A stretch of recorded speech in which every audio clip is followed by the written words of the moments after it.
Welcome. In this video, we're going to be exploring the kings of Israel. So we have two kingdoms. We have Israel in the north and Judah in the south. And both regions have their own kings. The founding king of Judah is none other than David himself. And the final king is his descendant, Zedekiah. Now, it's important to remember that all 20 kings of Judah are actually descendants of David. So in Judah, only those from the house of David are considered royalty. Let's now look at Israel, whose founding king is Jeroboam, and whose final king is Hoshea. Now, in Israel, there's no clear line of royal succession. Israel is a mess. There are constant coups and government overthrows. And of its 19 kings, there are multiple different houses, meaning kings do not descend from a single person as they do in Judah. To put it simply, Israel is absolute chaos, especially in comparison to the stability of Judah. So let's now delve into the chaos of Israel's kings. We're going to just be going through the first 50 years of Israel's existence, so from King Jeroboam to King Omri. I'm going to be calling this period of time a disorderly beginning. But just before we begin here, if you're enjoying my videos and you want me to produce more, please make sure to hit that like button, leave me a comment and subscribe. If we could get to 60 likes on this video, that would be fantastic. Also, the best part of my day is always reading your comments, so please comment below. All of these things really do make the algorithm happy, so please hit that like button, leave me a comment and subscribe. All right, let's get back into the content now. We're going to begin with the first king of Israel, King Jeroboam, who had a son called Nadab. But Nadab only reigned for 2 years until Baasha conspired against him and killed him. We read this in 1 Kings 15, quote, "As soon as Baasha was king, he killed all of the house of Jeroboam. He left to the house of Jeroboam not one who breathed until he had destroyed it," end quote. Now, we're going to be seeing this phrase often. Every time a king overthrows another, the usurper will always kill all of the relatives of that former king to ensure that no one seeks revenge. We continue to read in 1 Kings 15, quote, "Baasha did what was evil in the sight of the Lord, walking in the way of Jeroboam and in the sin that he caused Israel to commit," end quote. This again is going to be a constant phrase in 1 Kings 15, the way of Jeroboam, and it's referring back to the founding sin of Israel, and that is when Jeroboam sets up his own religion in the north. So that is with its own place of worship, that being the golden calves of Dan and Bethel. They have their own priesthood, their own rituals. This is a sinful religion that Jeroboam has constructed to rival that of Judah's. So this is the sin of Jeroboam, and all of the kings of Israel will take part in it. All right, so after Baasha, his son takes the throne, and his son is called Elah. But Elah is only on the throne for 2 years until Zimri, the commander of the army, comes and kills him. We again read this in 1 Kings 16. Quote, "Elah's servant Zimri, commander of half of his chariots, conspired against him. When he was at Titra, drinking himself drunk, Zimri came in and struck him down and killed him," end quote. We continue to read, "When Zimri began to reign, as soon as he had seated himself on his throne, he killed all of the house of Baasha. He did not leave him a single male of his kindred or his friends. Thus Zimri destroyed all of the house of Baasha." All right, at this point, things get a little complicated. Remember, Zimri was a commander of the army, but there were some other soldiers who didn't agree with Zimri being the king now. They would prefer their commander, Omri, to be king instead. So what ends up happening is that Omri and his soldiers overtake Zimri and kill him. So we have one army commander killing another army commander to be king.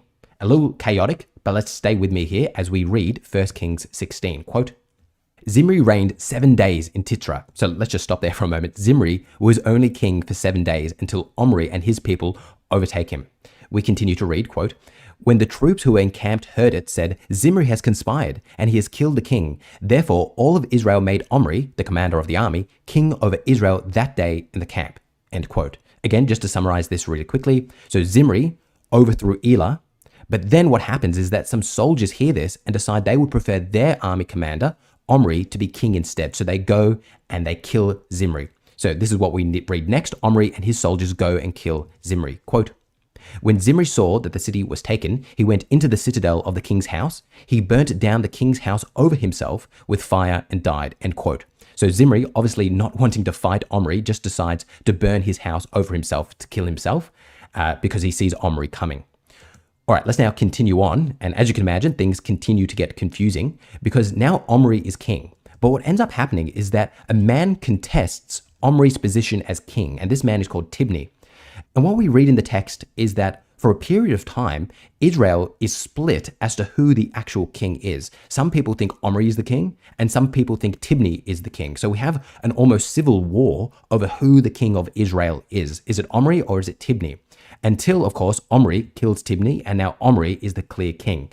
We read this again in 1 Kings 16, and this is really an interesting passage. It reads, quote, "Then the people of Israel were divided into two parts. Half the people followed Tibni, son of Gina, to make him king, and half followed Omri. But the people who followed Omri overcame the people who followed Tibni, son of Gina. So Tibni died, and Omri became king." End quote. All right, so now Omri is the king. And this now concludes the first 50 years of Israel's history. And hopefully you can see why I called it a disorderly beginning. It's because Israel is absolute chaos, especially in comparison to the stability of Judah with its clear line of royal succession through David. So having now summarized the first 50 years of Israel's history, what we're now going to do is move on to the next period of time, which I'm calling the House of Omri. And that is, for the next 40 years, descendants of Omri will sit upon the throne of Israel. Then we have a period of time in which the descendants of Jehu sit on the throne. Then we have a disorderly end until the very end in 722 BC. Now, the House of Omri is a really interesting period, and that's because we have a lot of archaeology around it. We have the Mesha Stela and we have the Black Obelisk. So we're really going to be diving into the archaeology of this period of time. So this 40-year period in which the descendants of Omri are on the throne. But what we're going to do now is we're going to talk about the JEDP theory, and I'm also going to very briefly talk about this division between Omri and Tibni, because I think it's really interesting. But this is going to be exclusive to my patrons. So if you do want to see the end of this video, please consider becoming a patron. Patrons keep the lights on, it keeps this channel going, so please consider becoming a patron today. If you're not in a position to become a patron, please make sure you hit that like button, leave me a comment, and subscribe. Thank you for watching until the end, and unless you're a patron, I'll see you in the next video. All right, now it's just me and my patrons. Again, thank you so much for supporting the channel. It does really mean the world to me. All right, so what we're going to be doing here for this patron exclusive section is we're going to be talking about the JEDP theory, and we're also going to talk about this really strange moment in which we have a division between the people of Omri and the people of Tibni. We're not going to be talking long about this. The main part of it will be talking about the JEDP theory, but I just want to take a moment to talk about this because it really highlights this division between the chaos of Israel and the stability of Judah. And as you can imagine, it is a deliberate choice of the author of 1st and 2nd Kings to portray Israel as chaos and Judah as stable. The author of 1st and 2nd Kings is writing from Judah. His perspective is of a Judean, and he dislikes Israel, and he wants to show that Israel is sinful and Israel are not the true inheritors of the Mosaic covenant. And that's the reason why he's portraying Israel as so chaotic. This point is made very clearly by de Gruyter in his book, The Last Days of the Kingdom of Israel. He writes, quote, "The designation of the northern kingdom as unstable is deliberate.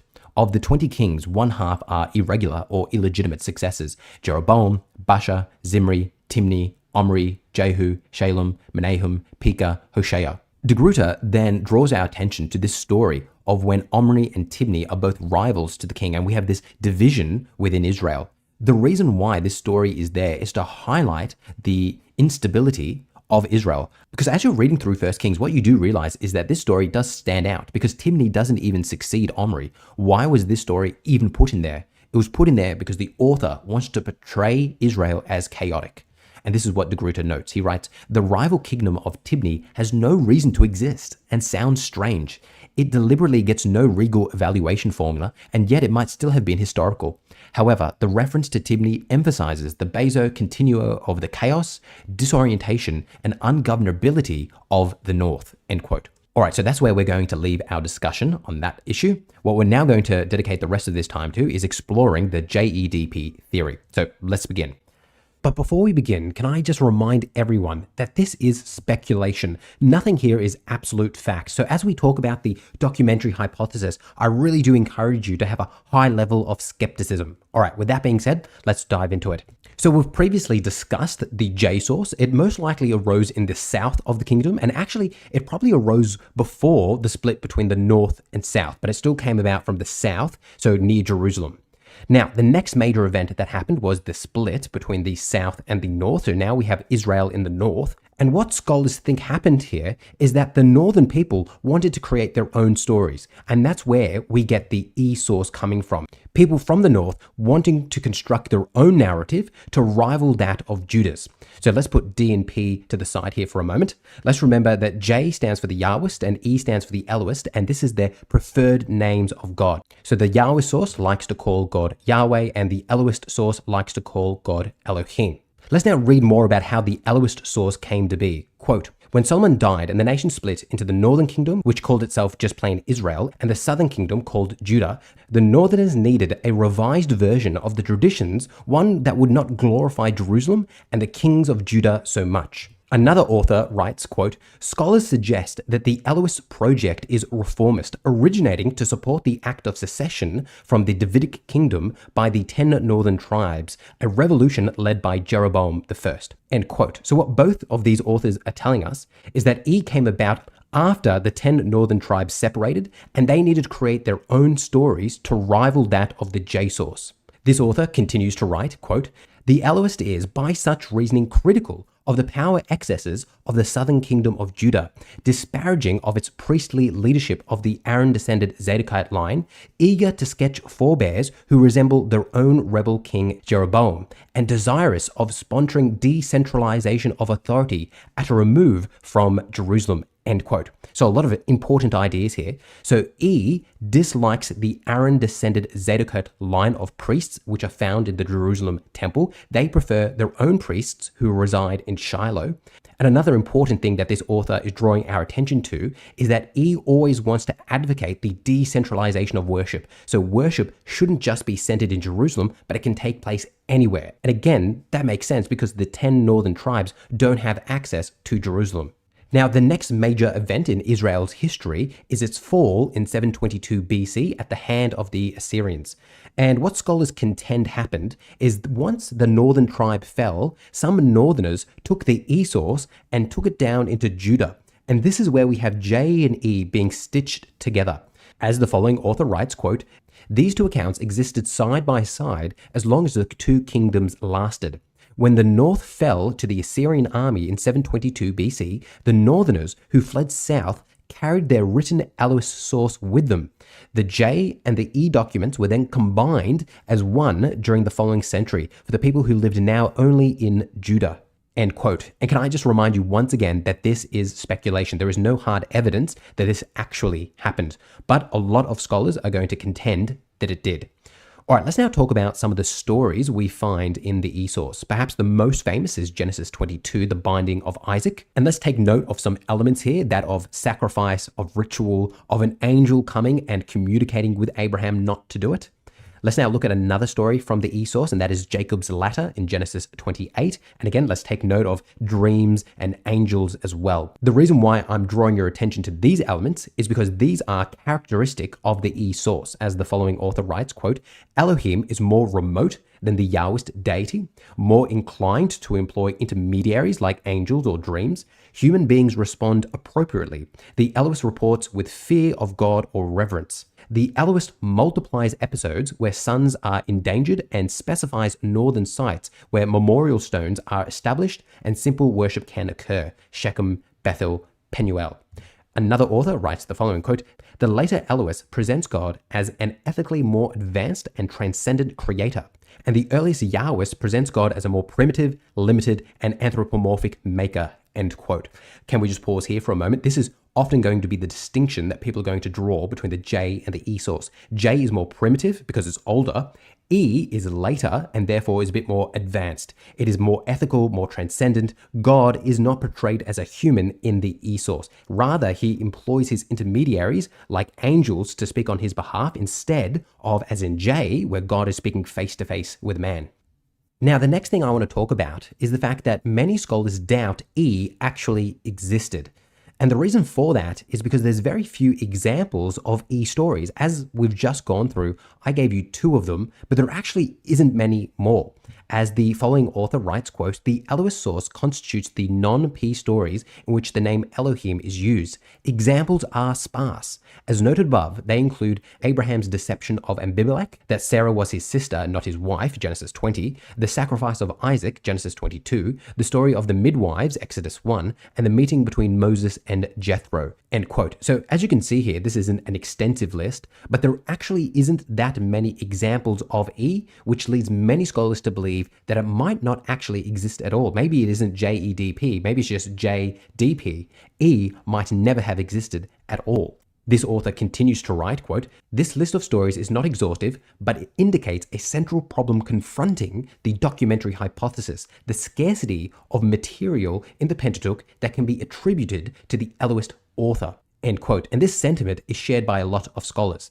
As another author writes, quote, "E is the most nebulous of the Pentateuchal sources to define, and scholars generally find it difficult to distinguish E from J, especially outside Genesis. Furthermore, E was not recognized as a source distinctive from P, which also prefers Elohim rather than Yahweh for the deity, until the middle of the 19th century when P was isolated on other grounds." End quote. Before we move on, let's just stop here for a moment. The author is highlighting something very important, and that is that both E and P prefer to use the name Elohim when referring to God. So this makes it hard to distinguish between E and P.